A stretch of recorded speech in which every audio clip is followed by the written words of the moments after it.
Hello everyone, welcome to YouTube channel Bela clinic.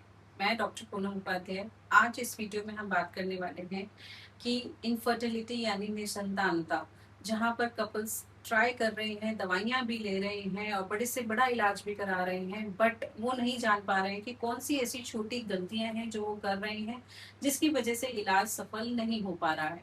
तो आज हम उन छोटी छोटी गलतियों के बारे में बात करेंगे जिनको अगर हम सुधार लें तो नॉर्मल इलाज से भी बच्चा टाइमली ठहर सकता है। तो वीडियो स्टार्ट करने से पहले first of all thank you सभी सब्सक्राइबर्स को, सभी फॉलोअर्स को, क्योंकि आपकी सब्सक्रिप्शन से ही हमें मोटिवेशन मिलता है कि हम नए नए टॉपिक्स आपके लिए, हेल्थ अपडेट्स लेकर आएँ। और आपकी कोई भी क्वेरीज हैं वो आप हमें कमेंट सेक्शन में ड्रॉप कर सकते हैं ताकि हम उनके थ्रू आपको आंसर कर पाएँ। सो स्टार्ट करते हैं इस टॉपिक को। तो कौन सी ऐसी गलतियां हैं जो कपल्स कर रहे हैं इलाज लेते वक्त इनफर्टिलिटी का। तो उसमें सबसे पहली गलती आती है जब भी आप रिलेशन बनाते हैं। जब कपल्स रिलेशन बनाते हैं तो उस टाइम पर जो महिला सबसे बड़ी मिस्टेक करती है वो ये है कि रिलेशन बनाने के बाद बहुत सारी महिलाओं का मानना ये होता है कि अगर हम पूरी रात एक ही पोजीशन में लेटे रहेंगे तो शायद उससे जो स्पर्म है यानी जो शुक्राणु है उनका ज्यादा चांसेस रहेगा गर्भाशय के अंदर जाने का और प्रेगनेंसी अच्छे से ठहर पाएगी।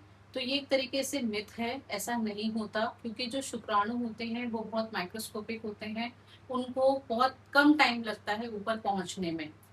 इसीलिए आपको सिर्फ और सिर्फ अगर लेटना है तो 15 से 20 मिनट या ज़्यादा से ज़्यादा 25 मिनट बस आपको बेड पर लेटे रहना चाहिए। उसके बाद में आप अपना वॉशरूम जाकर प्राइवेट पार्ट्स को क्लीन करना ज़रूरी होता है, क्योंकि अगर आप नहीं क्लीन करेंगे और पूरी रात उसी पोजीशन में लेटे रहेंगे तो उससे इन्फेक्शन का खतरा ज़रूर बढ़ जाएगा। तो इस चीज़ का आपको सबसे ज़्यादा ध्यान रखना है, ये गलती नहीं दोहरानी है। दूसरी अगर हम बात करें गलती की तो वो होती है इन्फेक्शन। जैसे कि मैंने बताया, अगर इन्फेक्शन फीमेल को बार बार हो रहा है, बहुत सारी महिला हमारे पास आती है और कंप्लेन करती है कि मैम मैं बच्चे के लिए ट्राई कर रही हूँ लेकिन मुझे रिकरेंट हर 2-3 महीने में वजाइनल इन्फेक्शन हो जाता है, सफेद पानी की शिकायत आ जाती है, बहुत चिड़चिड़ापन और वजाइनल इचिंग बहुत ज्यादा होना शुरू हो जाती है मुझे, जिससे बहुत ज्यादा मैं चिड़चिड़ेपन में रहती हूँ। तो क्या करना चाहिए और इसका कारण क्या है, क्यों बार बार हो रहा है। तो इसका बार बार कारण होता है कि कंटामिनेशन एक दूसरे से फैलता जाता है। इन्फेक्शन जो है हस्बैंड से वाइफ को या वाइफ को हस्बैंड से एक दूसरे को रेसिप्रोट करता रहता है। तो इसमें आपके जो डॉक्टर्स हैं जनरली वो रिकमेंड करते हैं कि वाइफ के साथ साथ हस्बैंड को भी ट्रीट किया जाए इन्फेक्शन के लिए, ताकि वो जो इन्फेक्शन है वो क्रॉस कंटामिनेट ना हो। तो अगर आपको कोई मेडिसिन दी जा रही है हस्बैंड्स को तो वो प्लीज आप अपना मेडिसिन टाइम से लें, क्योंकि हमारी सोसाइटी में ये मानना है अरे नहीं हस्बैंड को कैसे इन्फेक्शन हो सकता है, ये इन्फेक्शन तो मुझे हो रखा है तो हस्बैंड को क्या दवाई की जरूरत है। तो ऐसा नहीं है, ये इन्फेक्शन क्रॉस कंटेमिनेट होते हैं। तो आपको अगर वेजाइनल इन्फेक्शन के लिए दोनों कपल्स को दवाई दी जा रही है तो उसको ध्यान से आप लीजिए। तीसरी गलती की अगर हम बात करें तो वो हमारी सोसाइटी में एक मिथ और टैबू की तरह भी कह सकते हैं, क्योंकि बहुत सारे कपल्स जब इलाज के लिए हमारे पास आते हैं तो उसमें फाइल्स तो बहुत बड़ी होती हैं लेकिन उसके अंदर जितनी भी रिपोर्ट्स होंगी, जितने भी अल्ट्रासाउंड्स होंगे, जितने भी ब्लड टेस्ट होंगे, सारे के सारे सिर्फ और सिर्फ वाइफ के होंगे, हस्बैंड का एक भी टेस्ट नहीं होगा। चाहे वो पहली प्रेगनेंसी के लिए ट्राई कर रहे हैं, चाहे उनका पहला बच्चा है, तब भी कोई भी रिपोर्ट हस्बैंड की नहीं होती, जो कि एक बहुत बड़ी गलती होती है।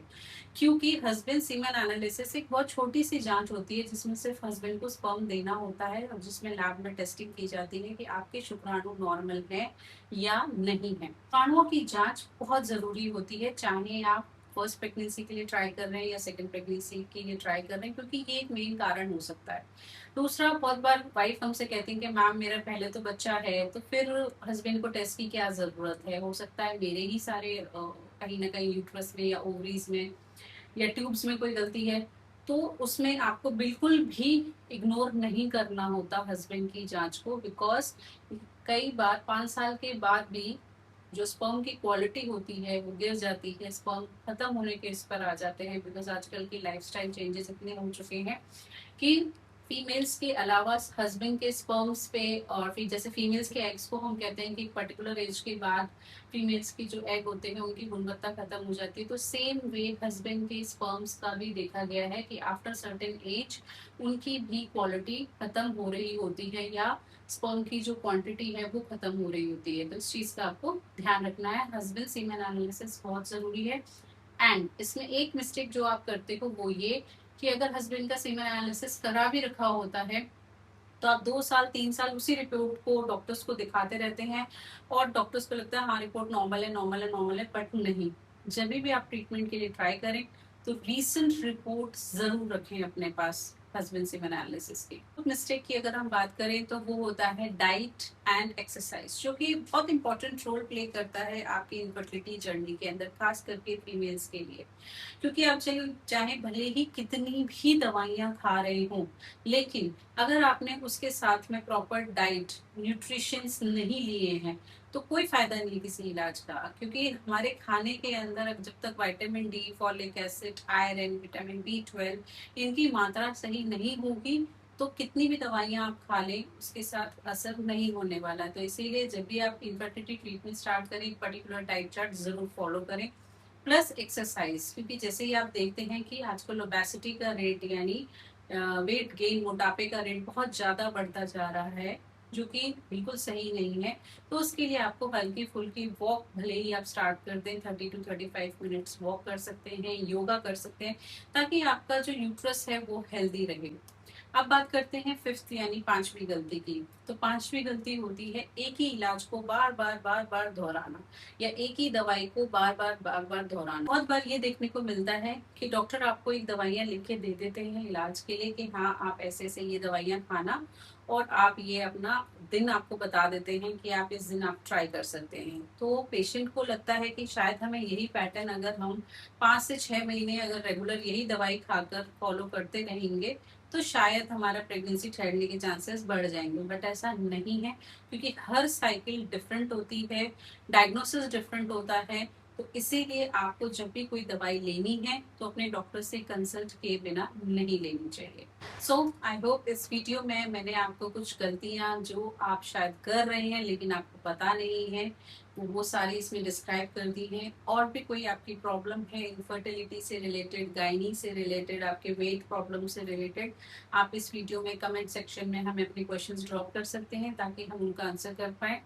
और जाने से पहले अगर ये चैनल सब्सक्राइब नहीं किया है तो चैनल को सब्सक्राइब जरूर करें ताकि हम और हेल्थ अपडेट आपको प्रेगनेंसी से रिलेटेड हो या आपकी इनफर्टिलिटी से रिलेटेड हो हम आपको दे पाए। Thank you.